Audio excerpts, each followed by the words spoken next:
Oh, I didn't test the microphone, did I, before I did this? So let's change this microphone to this. Why did I hit record before that? Test, test, test. Excellent. Yes, what's going on, everybody? Welcome back to another Rugby Muscle podcast, Q&A edition. I'm your host, as always, TJ, and as usual for these Facebook Q&As, we're going to be rattling through more of you guys' questions as it pertains to rugby, strength and conditioning, fitness, nutrition, and how you guys, mostly as amateur athletes, can set up your training to make you a better rugby player. Now, as always, if you're watching this on the Facebook feed, give it a thumbs up. If you comment below any questions on the live feed, I will endeavor to get to them in this recording. If you ask it past, later down the line, I will get to it on Friday. We do have another one coming up on Friday. I believe it's this exact same time. But without further ado, let's get into the questions because we're going to run for 40 to 45 minutes on this one. And we've got some questions already loaded up. As usual, if you just post them up on the group, that's your best way to get them answered. If you're watching on the YouTube, I will also be going through those. But we haven't got into a good system of consistently posting them on the YouTubes yet. So that's still to come. But if you're watching this on the YouTube, we've got some sort of system down, right? So we'll get to it from there. Also, if I have time, want to cover my thoughts on the rugby that we're watching at the moment as it pertains to its relevance and lessons that we might learn already from Premiership Rugby, Super Rugby Aotearoa, and Super Rugby AU, and what that might mean for your training and things that we want to advise. I'll just wait a second to see if we have the comments and if this stream is going good, and we will get into the questions. So first things up, Lockie J asks if there are any fun things that we can do to mix things up in the gym. He actually asked a few questions, and I wanted to start with this one because I think it's something that is definitely underrated. When it's both underrated and overrated. It's underrated by people that are scientifically minded and coaches in general that want to do things perfectly, and people in general, like type A type of people that want to make sure that they've got a perfect training. They never really consider the fun aspect of the gym, and I think that's a mistake.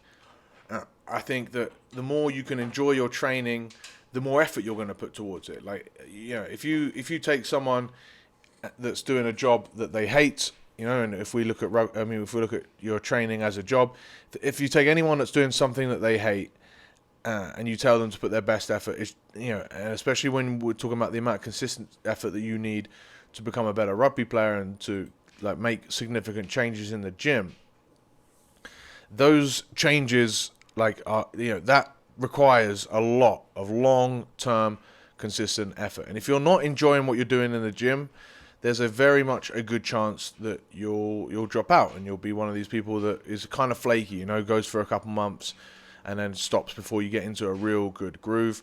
Or if as soon as you stop seeing results, maybe you stop. Or if you don't see results at all, you stop before you even giving yourself a chance to get the results. You can also just get burnt out after a long time of doing something that you don't enjoy. So it is really, really, really important to focus on enjoyment and having fun in the gym. It's also overrated by people that just cannot seem to stick into a routine and never seem to improve because all they're focused on is having fun in the gym. It's probably overrated by, and this is influenced probably by marketers and capitalism in general, right? Because we know that one of the biggest struggles that we have as a fitness industry in general on a wider scope is having people stay consistent with their training and is have people get results with their training.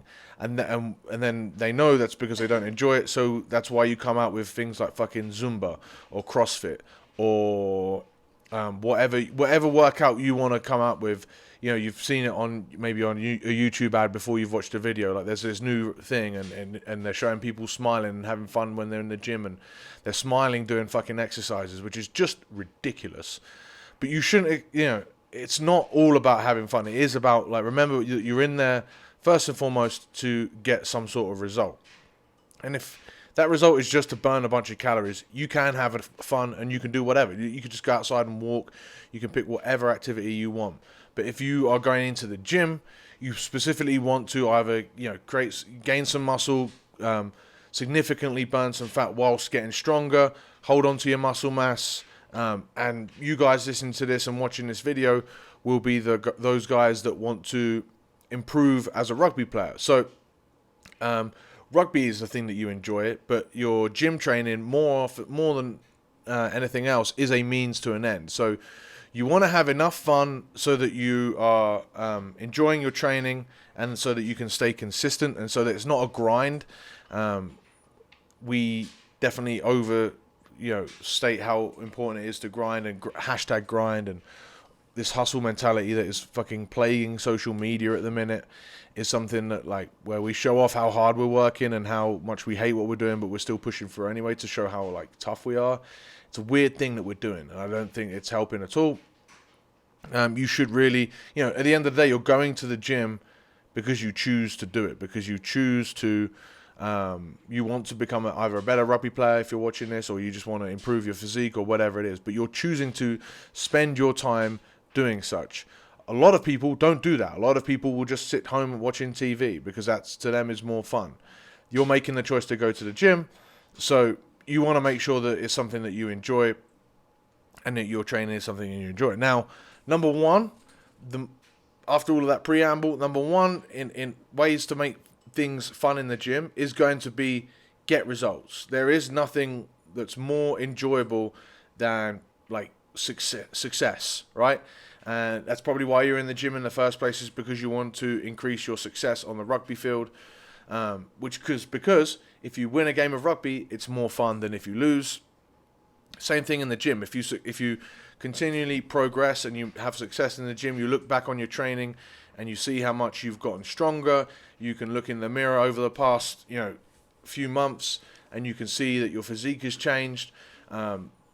Whatever measure for success you have, and I advise you listen to our testing podcast that I did with Alex Miller, where we spoke about all the different ways that you can test, but how essentially training is a constant sort of test because you're measuring your progress against previous weeks just by figuring out exactly what you can do.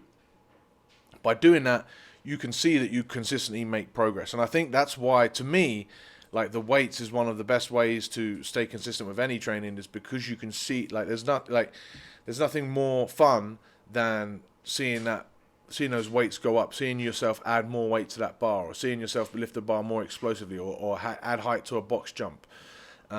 Seeing yourself continually improve is one of the things that you've got numbers there. It's very much quantifiable when you're doing it with weights. When you're doing it with, like, if you just spend 30 minutes 3 times a week on the elliptical, like, maybe you burn a few more calories or whatever, but there's going to come a point where, you're not really sure what you're doing. It's very difficult to gauge progress there. Whereas if you're constantly writing your weights down, you're constantly making sure that you're improving your weight, the weight you're lifting, you're improving in the gym, that is fun. That is what you're going to do.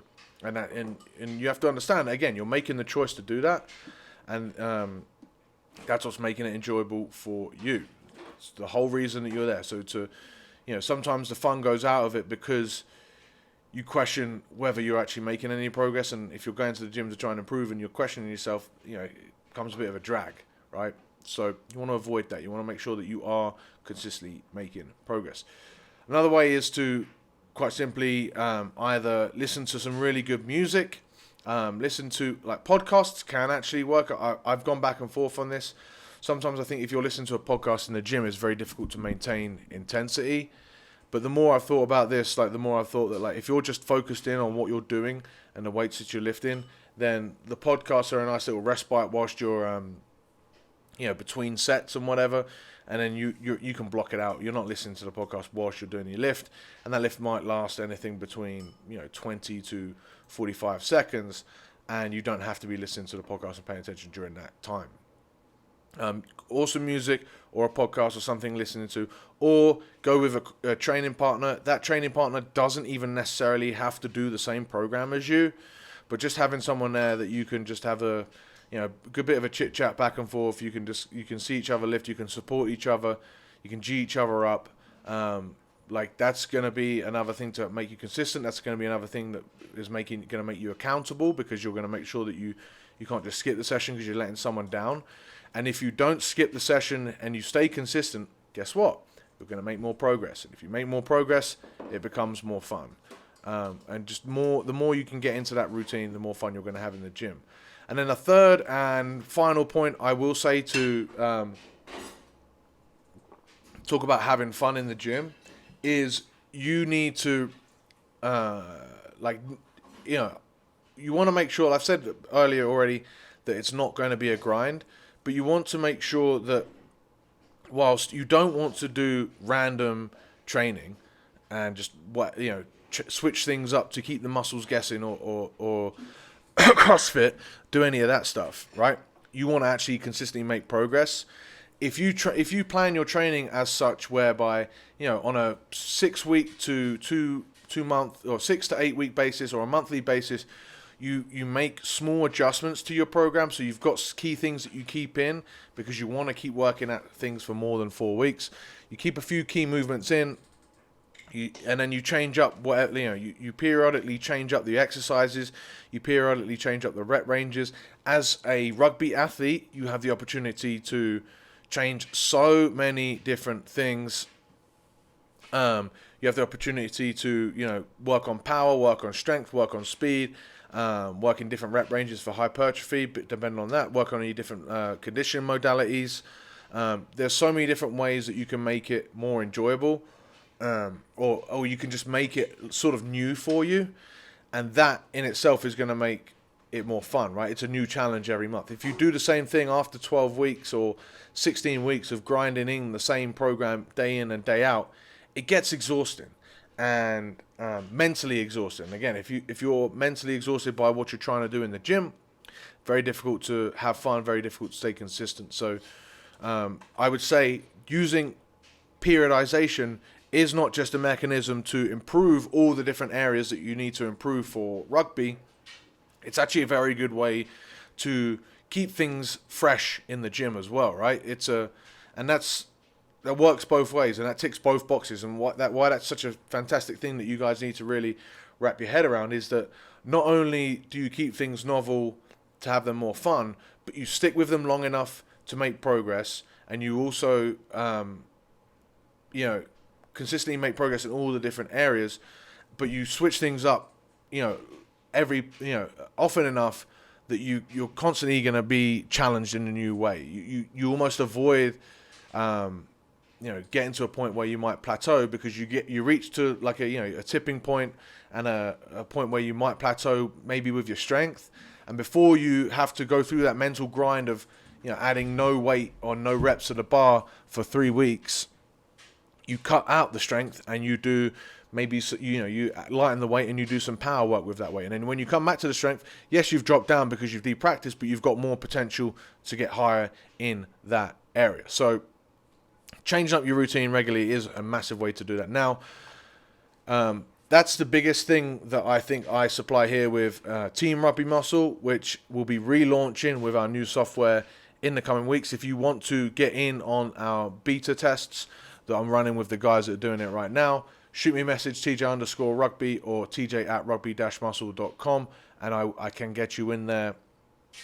so you can try out the new programming before it is before we go to our proper quote-unquote launch. But that program switches out every 4 to 6 weeks, and 4 weeks is sometimes too often, but the difference is with that is that we don't if I change it out after 4 weeks, I don't completely throw out the whole old program and put new stuff in. I'll just tweak a few things and keep us progressing in some areas, and then add in new stimulus in other areas. I've got a question here from Ryan, who says, how do you make cardio more fun?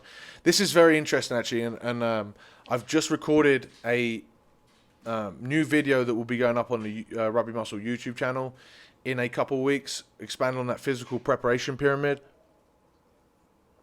that I did a while back. And essentially, the thing is with especially cardio for rugby, where we're looking at low level aerobic, you've got so many options. Like, it not being fun or not being enjoyable isn't really an excuse, because all you have to do to increase your aerobic capacity, to make significant improvements as a rugby player, is work between 120 to 140 beats per minute heart rate, which is like a 7 out of 10, which means that if you can just about hold a conversation, slightly interrupted by your heavy breathing, but you can still hold that conversation. You're not so gassed that you just can't talk. At the same time, you can't talk as like fast as I am doing in this podcast.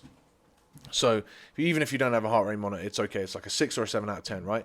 That heart rate is primed to go out for a long run or to go on the elliptical, and just grind out like that low intensity steady state, that quote unquote fat burning zone. It's a little bit more intense than that, but that's a general idea. Now, because this work is working on the heart, it's not working so much on the legs or a specific body part or anything like that. You've got a lot of scope to really improve or to make your training however you see fit and whatever's going to make it most enjoyable for you. So let's go through 3 different methods that you can do. Number 1 is low intensity steady state. It's finding whatever you can do in the gym that's let me just adjust this because the sun is about to go in this camera. Finding whatever you can do in the gym that you can zone out whilst doing. So for me, when I was balls deep in my low intensity steady state work, or balls deep in my conditioning work, as I had a long off season and I was getting ready for a new rugby season, I just either went on the bike or went on the elliptical, and I would just watch a TV show or two. And because you're working at a decently low level, it's not, you're not overly distracted. You're able to work. You're able to get that work in, but you can also just zone out, watch whatever you need to watch, and that time sort of just goes by. You don't have to focus too much on performance. I've tried reading whilst doing it. That's just too much. I'm a little bit too tired. I can't focus on the book. I've watched lectures before. That was quite a good one. I used to do quite a fair bit. I would watch a lecture. So then I'm doing like kind of 2 things that I don't really want to do, but they both offset one another and make the other one a little bit more tolerable. And so you can just get on the elliptical, I'd say rowing machine might be a bit difficult, but get on the bike. Bike can also be difficult because you've got to go quite fast to get your heart rate going at that 130 beats per minute range. But bike can work, incline walking can work, but you also get the benefit when you're training this way that you are off your feet, you're not doing any impact, and so you can save yourself for like high impact rugby sessions. And we're going to get onto this in a little bit if we have time. Actually, we'll do this. I'll probably have to get to that question later, but we had a question come in about like how would you program like in season, off season, or a long season. And when you're in rugby season, sometimes your conditioning is best kept off your feet because your rugby sessions are so demanding and so intense, and so is the game. So if you can condition the heart quite well whilst keeping the impact low, that's a good thing. Number 2 method would be the complete opposite. It would be tempo work, and whereby you actually are on your feet and you're actually working on a skill of either sprinting, stepping, or whatever. But you're working through that, and you're doing 20 seconds ish, 15 to 20 seconds on, and then the rest of the minute sort of off. And the key with that would be to make sure that you don't push that intensity too high. So you keep it aerobic. You keep nasal breathing the whole time, but because you're working at a low intensity, you're able to work on your sprint mechanics, your stepping mechanics quite well. And you want to make sure that your first rep is the same as your last rep. And you can go from anywhere between one set of 10 reps to 2 sets of like 15 plus reps. Tempo work in general is fantastic aerobic work. It enables you to work on the skills at a low enough intensity that you're working on the skills. But again, because we're targeting the heart with this system, you can work on these other components that can improve you as a rugby player.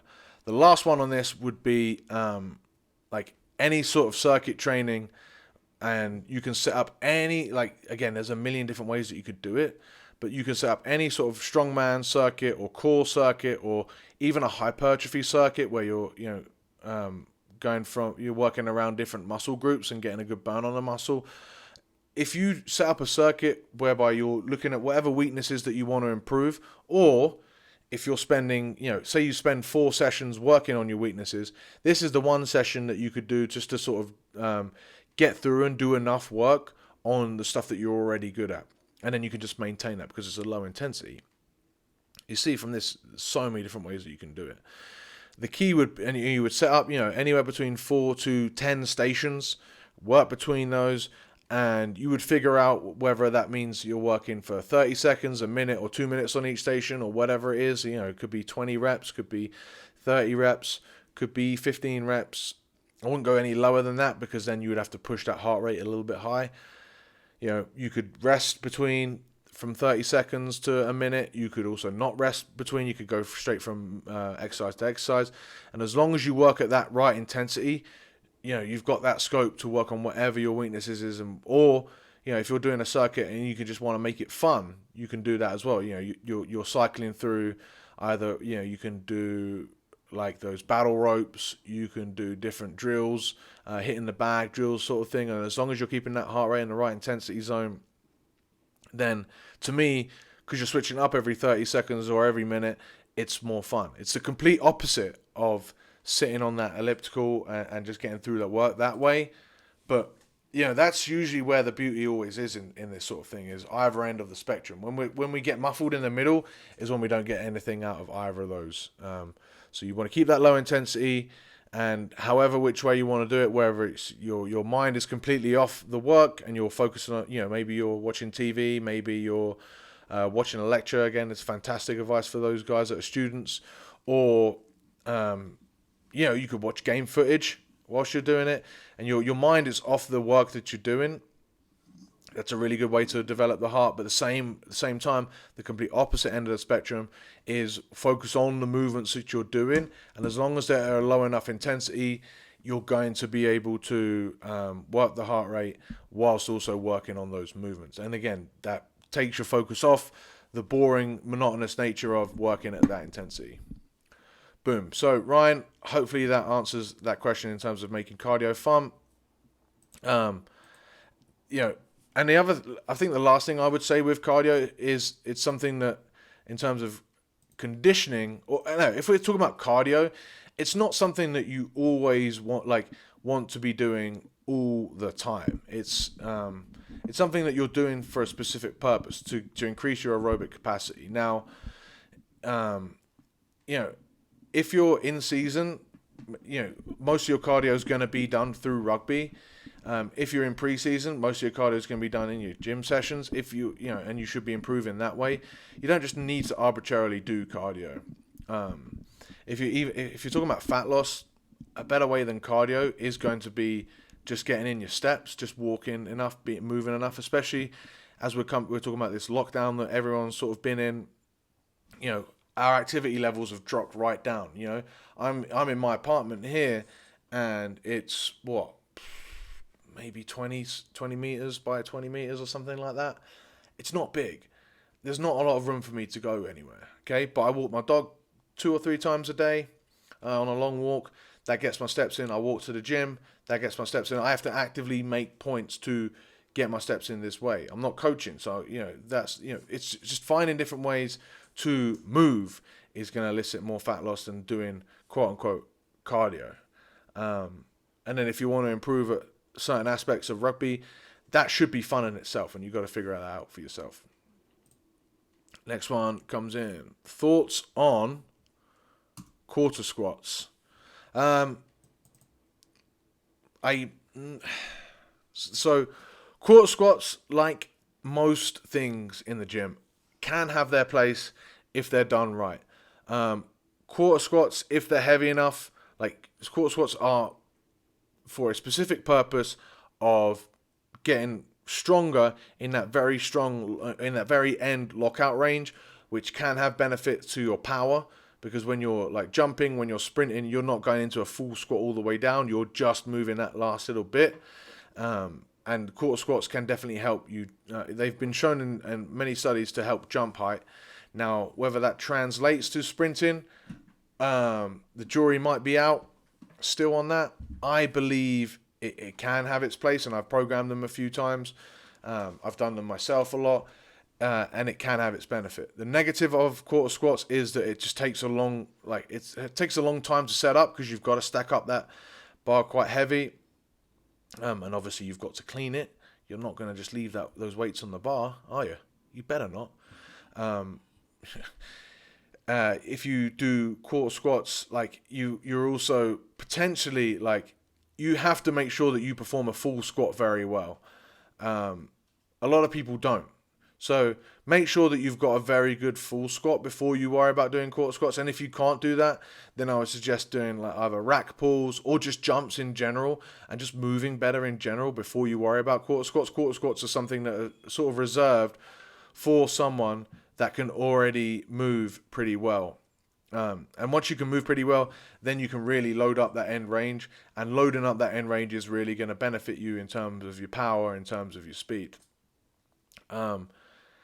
But that doesn't mean that they're the only thing that can do that. You can do that with rack pulls, or even better, I harp on this all the time, but if you're someone that wants to improve your speed, you want to be out sprinting at least twice a week as fast as you can, or working on your technique. You want to be out sprinting at least twice a week. If you're going to do it more, then obviously you can't do all of those sessions as fast as you can, but you want to be out sprinting. I think you can definitely improve your power and your strength components in order to increase your speed, but you need to get out there and do some field work. And obviously you got to also remember with rugby is that we're not just running 50 to 100 meters in a straight line. We're stepping, we're moving around. So the better you move, the more ability you're going to have to be a faster player, and the more ability you're going to have more power. But quarter squats can have their place as long as you move well. Then, feel free. The only problem with those is that they, on top of the other things that I haven't mentioned, is that they might be a little bit overly fatiguing, just because it's a lot of weight just to put on your back and push through your back and your knees as well. They might be overly fatiguing because of that weight. I'm trying to think of anything else really that might have an impact. No, I think that's about it. I think that's spot on. I think that's my overall thoughts on quarter squats. They can have their place. I wouldn't work them anything less than or anything more than 5 reps. If you're working your 5 rep range, then or lower, then you're probably being able to load up heavy enough. You don't want to do quarter squats for sets of 10 or 15. That wouldn't make sense. Okay, so quarter squats done. Let me see if I can adjust this camera because it is right into the sun, and the sun here in the Mile High city of Denver, Colorado, it gets pretty brutal, as you can see. How do I move this? Does that work? We'll stick with this for now, people, and then we'll see if we have to move it again.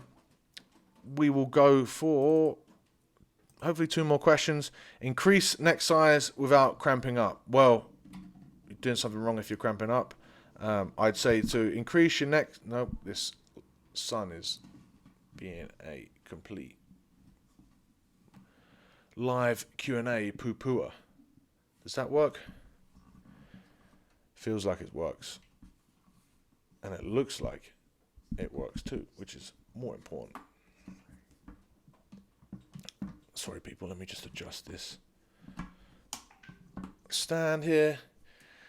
And we are back in the game. Okay, so neck size without cramping up.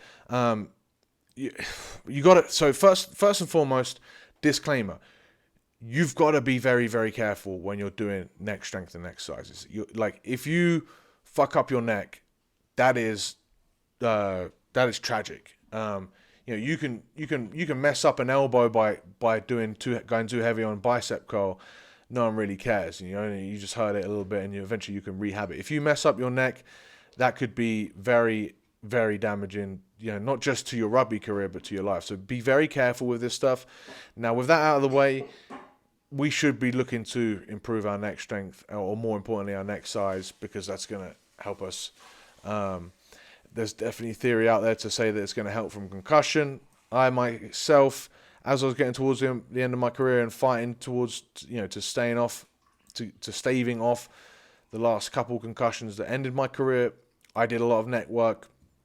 I think it kind of helped, but you're never really going to know for sure. But also in general, it's going to help you position-wise, because when you're either, particularly if you're scrummaging, but if you're rucking or mauling or whatever, your head is going to dictate your line of power, and your neck is going to dictate where you put your head down. If you're in a ruck and someone is able to stuff your head down, it's very difficult to be in a strong position. If you're constantly looking up when you're rucking and you've got good alignment in your spine, that's governed a lot by the neck. So if you have a strong neck, you're going to be more effective in contact situations.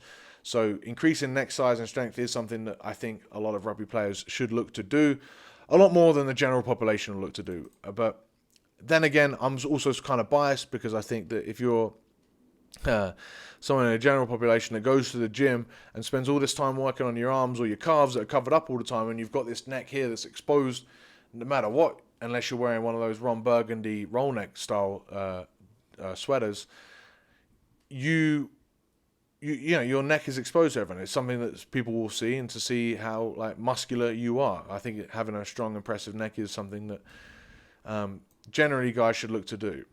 Now, so how would you go about doing it? Just generally, same way that you would train most muscles, but in the same way that you would train most muscles as a beginner, you wouldn't go heavy. You wouldn't do a sort of isometric hold whilst constantly working flexion in a different way. So don't do. So you don't want to be doing neck bridges. They've also been shown. There's some scary science out there to show that it can cause real problems with your what's the name? What am I thinking of? I'm just going to say spine, because I'm not going to spend this whole podcast trying to think of the word. But they've shown that it can have definite problems long term with your spine, which might either require surgery to fix, or might even be even worse. You also put yourself at a big risk of, again, if you mess up on a squat, you can just drop the weight behind you. If you mess up on a deadlift, you can just drop the weight. If you mess up on a bench press, your spotter might help you out, or worst case scenario, right, you have to roll it down. If you misalign yourself, you just make that correction and finish the lift. If you misalign yourself, and if something goes off with a neck bridge that you're doing, and you might fucking break your neck. It's not a good thing to do. And I've done it before, and I've learnt my lesson. So you would train it the way you would train any muscle, through the different movements that it can perform. So you would go head rock side to side. If you listen to the podcast, this will be a bit weird, but I'm moving my head side to side. So I'm trying to touch my ear to my shoulder, and then the movement will be trying to push my opposite ear to my opposite or to that same side shoulder. So moving it laterally side to side. You can do this either just with manual resistance is a really good way. Actually, let's get into the resistance types in a sec. So moving it side to side is one. Moving it back and forward, so nodding and moving it. You want to be careful with going all the way back, because again, you might run into some issues. But getting it from full extension to flexion all the way forward is, and to be fair, I do think that just those two are enough to develop a strong neck. You don't have to like if you were training, if you've never trained your chest before, you could get away with just doing push-ups for a long time before you need to worry about flies or dumbbell bench or any other variations. Literally just move your head back and forward and side to side. Those are the two planes of movements that are going to build up that neck strength. And that is going to help you in your other ways that you will move your head, because it's just going to generally be stronger. Now, you can work it isometrically by just holding it with your hand or pushing against it with your hand. Likewise, you can do the same thing from side to side. You would also look to, if you actually want to do it as you would do like a normal weight training movement, that definitely has some validity to it as well. And I would look to, you can do the same thing again with manual resistance. Like put your head or put your hand on your forehead and try and nod it down and resist it with your hand.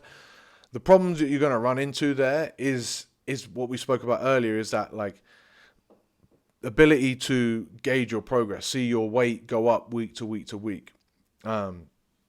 So sometimes it is worth just putting a plate on your head, put a towel in there, especially in the way that we, in the landscape that we're in right now. You want to make sure that you're not just putting a dirty weight plate on your forehead or on the side of your head. Put a towel there, and for comfort as well, and then just rock your head back and forth. You can use the hand to sort of steady it, and then you can even note down in your logbook how much like help and assistance that you use with your hand. You can also do it with dumbbells. You can also do that with cables, and you can wrap the cable around. Cables usually can be quite a good way to do it, because that allows you to go up in smaller increments. With weight plates, sometimes it can be more difficult. But the way you would go about increasing this in general would be you'd probably start from 1, maybe 2 sets of 15 to 20 reps. And that's like, start with that, because you don't want to have severe DOMs in your neck. Nothing fucking worse than having severe DOMs in your neck. So start with like 1 to 2 sets. I'd say 1 set maybe twice a week until that stops you from being sore. Then maybe introduce a second set, and then you would just work between 15 to 30 reps. And once you get hit 30 reps on a given weight, only then would you add more weight. And then you can go back to either 15 or 20 reps on that heavier weight and work through again until you get 2 sets of 30 reps, and then add the weight, and you would keep going. But you'd really want to make sure that the key thing with all of this stuff is, like, most people want to rush this progression, and they want to be doing 3 sets of 15 or 3 sets of 10, like heavy neck shrugs or whatever. It's not a good idea.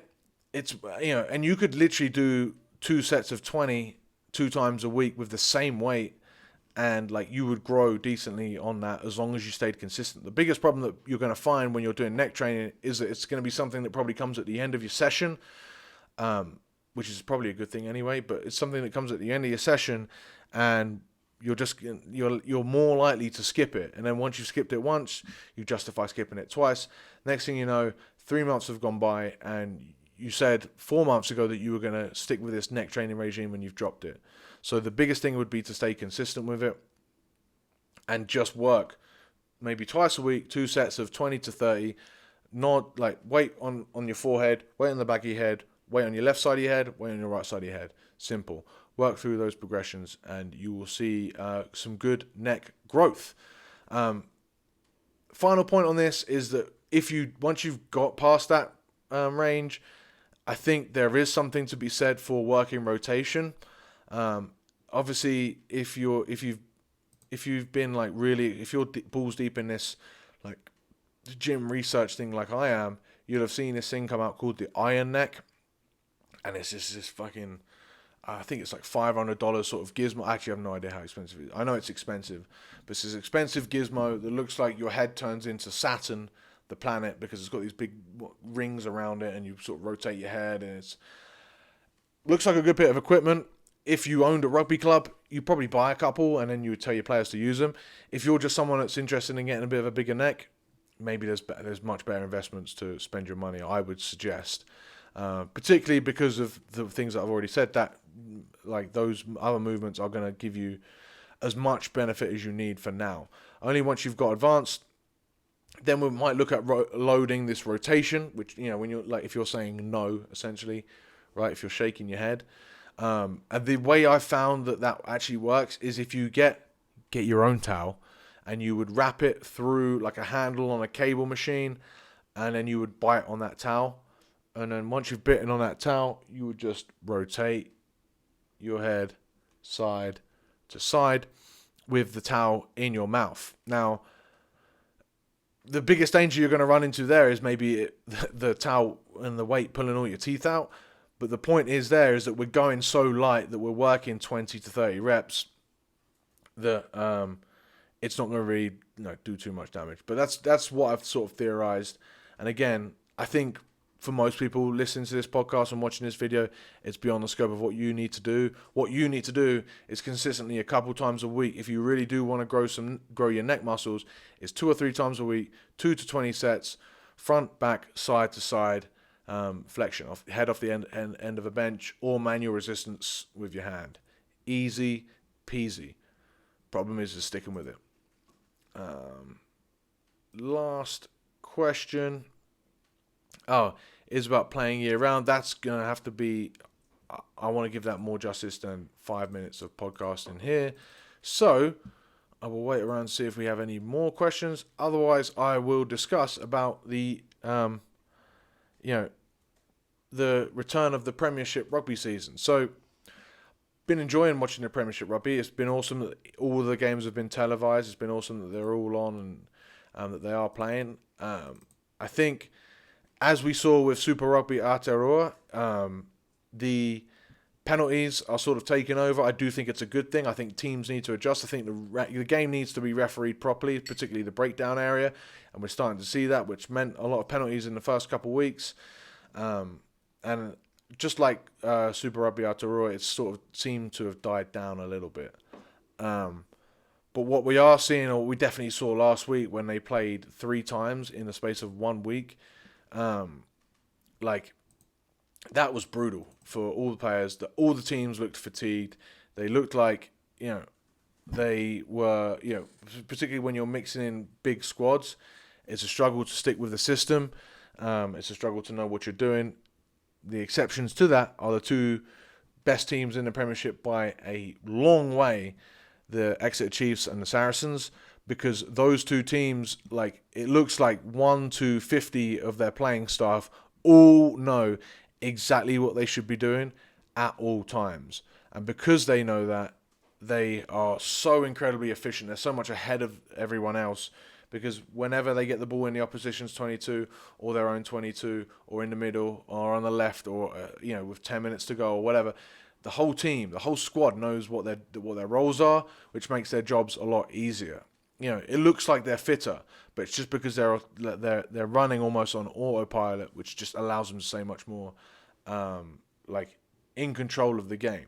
This, to me, is very much different than what you've seen with the return of the Southern Hemisphere teams, where they've got a little bit of that, but they've also just got a lot of talent where they've been playing from when they were babies, and everyone plays it. They are just a lot more their base skill level and their base skill level in terms of not just executing their passes and catches and tackling and whatnot, but their skill level in terms of reading the game, assessing the options, and taking the options available and taking the correct option available is just that much higher on a player-to-player, day-to-day level than what we're seeing in the Northern Hemisphere. So they don't have to rely on the systems as much. They just play with amazing talent. And those games, it's worth, if you haven't watched them, going back and watching some of those Super Rugby Aotearoa games, because they were also they are real high level chess, where they're making the correct decisions at the correct times at real intense situations. Chiefs kind of do the same thing, and Saracens kind of do the same thing, but they seem to have more of a structure around them. Then you've got kind of the worst of both in terms of Super Rugby AU and the rest of the Premiership, where the rest of the Premiership have tried to set up a system, but what that's resulted in is their defenses just being so effective that they kind of shut down the attacks, which makes for brutal collisions. It makes for good tries when they have to be scored, because it's difficult to break down these really well organized defenses, because it's just a lot easier to execute and to keep a system up with a strong high intensity defense than it is getting all your players in the right position when you're attacking. So teams have defaulted to that. They've done a really good job with that. I mean, they haven't defaulted to it. It's just it's easier to do that than it is to execute perfectly your attacking systems.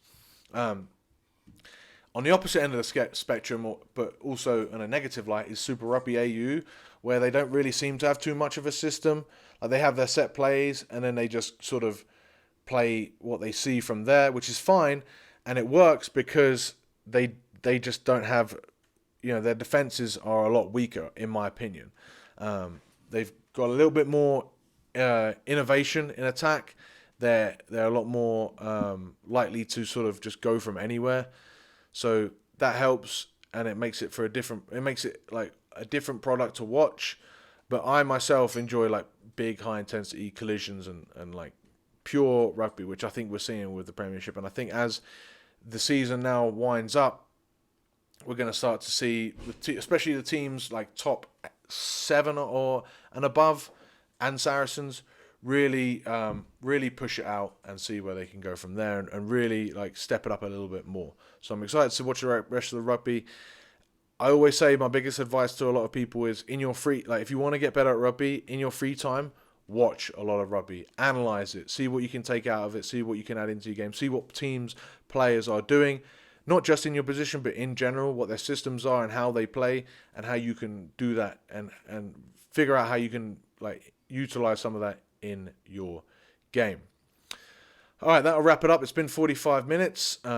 As always, if you've made it to the end, if this is on the podcast, give us a 5-star review. We haven't had a 5-star review in a while. So you guys listen to this. If you've listened to this for a while, like it really does help. It gives you takes you a couple minutes, and it massively helps grow the show. So please keep doing that. We will be. I'm digging deep into some series coming up on this podcast as well, where I will break down, all things hypertrophy. All things strength. We'll be doing more hypertrophy hacks. We'll also be doing the fat loss hacks. We'll talk a lot about fat loss, a lot about nutrition, and conditioning. We'll be revisiting and revising some of the old stuff that we've done previously on the podcast, just to update it, and to have you guys really wrap your head around a lot of the basics. Because I think sometimes with these Q&As, I'm assuming that we're understanding things on a little bit of a deeper level. If you're on a YouTube channel, give it a thumbs up as well. Massively helps it reach other people's feeds. Same thing on the Facebook. Subscribe to the YouTube channel, because we've got the physical preparation pyramid coming up a little bit more. And if you want 50 free rugby conditioning sessions, rugby-muscle.com. Thank you guys so much for joining. I'll see you in the next one.